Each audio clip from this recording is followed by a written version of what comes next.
Был иҫ-киткес һөйкөмлө бәрхәт тауышлы ҡыҙ менән беҙ быйыл йәйгеһен таныштык. Дөбөр шатыр күк күкрәп, биҙрәнән ҡойған ише ямғыр яуған кисен, йәшен менән ҡамсыланған дөм ҡараңғынан ҡапыл күҙ яуын алып торған сағыу донъяға килеп индек. Ә унда Гөлназ әсәһе Флүзә Әүхәт ҡыҙы менән бәйләмеше менән мәшғүл. Гөлназдың бармаҡтары етеҙ, оҫта ҡулдарына күҙе йәрмәй. Тик үҙенең эшенә баһа биреүҙән, һоҡланып ҡарауҙан мәхрүм шул был яғымлы ҡыҙ. 14 йыл инде ул тома ҡараңғылыҡта йәшәй. Тыуған ауылы Сылтанбәген арҡырыға буйға йөрөп сығып, сар сыуына, ылыҫлы урмандарға һоҡланып баҡҡан 7 йәшлек Гөлназдың күҙ нурҙары бер көндө ҡапыл һүнә. Үҫмер һуҡырайып ҡала. Артабан баланы тыумыштан ыҙалатҡан шешенә табиптарҙың операция яһауҙары ла уңышһыҙ тамамлана. Һаулығы ныҡ ҡаҡшай. Ҡыҙ даими ярҙамға, көслө бағыуға мохтаж булып ҡала. Әлхәмдүлилләһ, өлкәнәйеп барһа ла әсәһе Флүзә апай ауырлыҡтарға бирешмәйенсә, тыумыштан һаулыҡҡа туймаған төпсөгөн күңелен биреп ҡарай, матур тәрбиәләй. Кинйә ҡыҙының уң ҡанаты, төп ярнамсыһы, серҙәш әхирәте лә ул.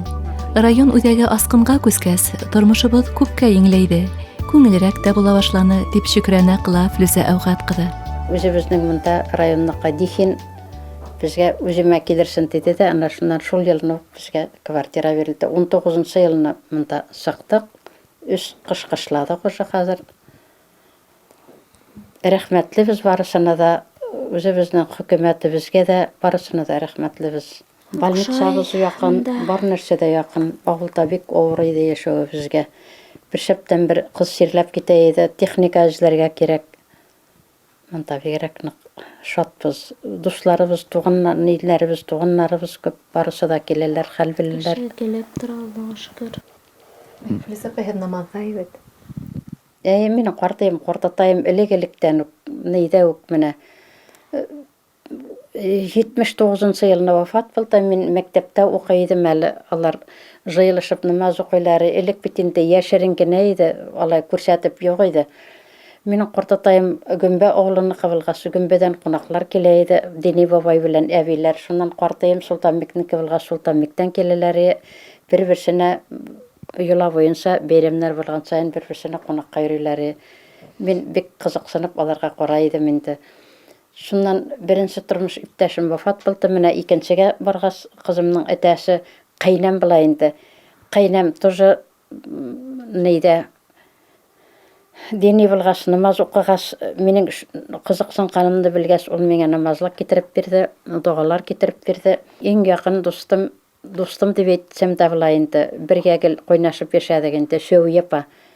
Шул Шәүи апа да бик әйбәт этәргес булды. Менә хәзер ҡызлары, киленнәре Камила, малайлары Рөстәм, бик әйбәт тату йәшәйбез алар белән бергә.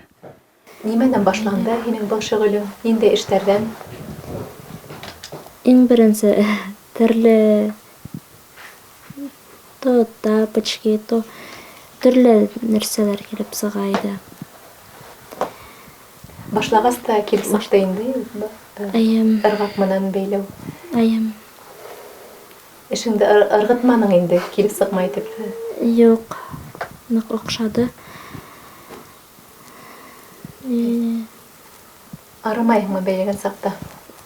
Юҡ. Мәҫәлән, Көнөмдө шулай үткәрәм. Әйбәт миңә. WhatsApp'та аралашамын, күп кешеләр белән телефоным бар специальный, бүләк иттеләр. Хәзер шул телефон белән Ишемнәрен әйт ҡоша ул. Күбяздан Рузилә һәм Рәшит исемле кешеләр алып бирделәр. Флүзә апай күптән инде намаҙға баҫҡан. Гөлназ да яҡын кешеһенән ҡалышмай, ҡыҫҡа сүрәләр, доғалар ятлай. Аяттар күңелде тынысландыра, ҡыйын саҡтарҙа йөрәккә сихәт, аяҡ-ҡулдарға шифа биргәндәй, дип йылмая һөйкөмлө ҡыҙ. Шуны белеп торған дуҫтары ла Ғәйнелйәновтар да төрлө дини байрамдарға, музыкаль кисәләргә алып барырға тырыша. Мәҫәлән, ҡыҙ менән әсә быйыл Болғар ҡалаһында үткән күркәм сарала ҡатнашып ҡайтҡан. Йәй көне күрше өлкәләрҙә йәшәгән туғандарына ла сәйәхәт ҡылғандар. إياك نعبد وإياك نستعين اهدنا الصراط المستقيم صراط الذين أنعمت عليهم غير المغضوب عليهم ولا الضالين. Менің білікеден оқытусым боласым келейді начальных классов. Ну, ансы болмастыр деп недім. Шыннан ерсі бұлырға қиялым бар. Даже білікеден бұтан кішілеріні ойлайым да, менен де ауыр кішілер бұла, ишетмеген, йөрөй алмаган кешеләр була. Мин генә бер нәмә дә түгел дип үземне шулай күрмәсәм күрмәем, но шулай Аллага шөкер йөрөйем, Аллага шөкер ишетәм дип, Аллага шөкер башым эшләй дип үземне шулай тынычландырам инде. Медицина ярдәменә һәр вакыт мохтаҗ булып, ошо аркылы үҙеңендә күп уңайһыҙлыҡтар татып йәшәгән Гөлназдың ауыҙынан бер тамсы зарланыу, үҙен йәлләтеү һүҙҙәре лә ишетелмәне. Киреһенсә, ул беҙҙе үҙенең тыныслығы, ихтыяр көсө, йомшаҡлығы менән арбаны. Уй торошобоҙҙо ипкә килтергәндәй тойолдо.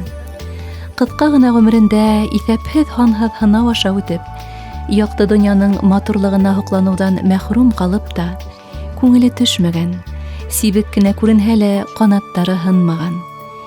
Иҫ китмәле, мөләйем, матур ҙа, батыр ҙа Гөлназ барыбыҙ өсөн үрнәктер.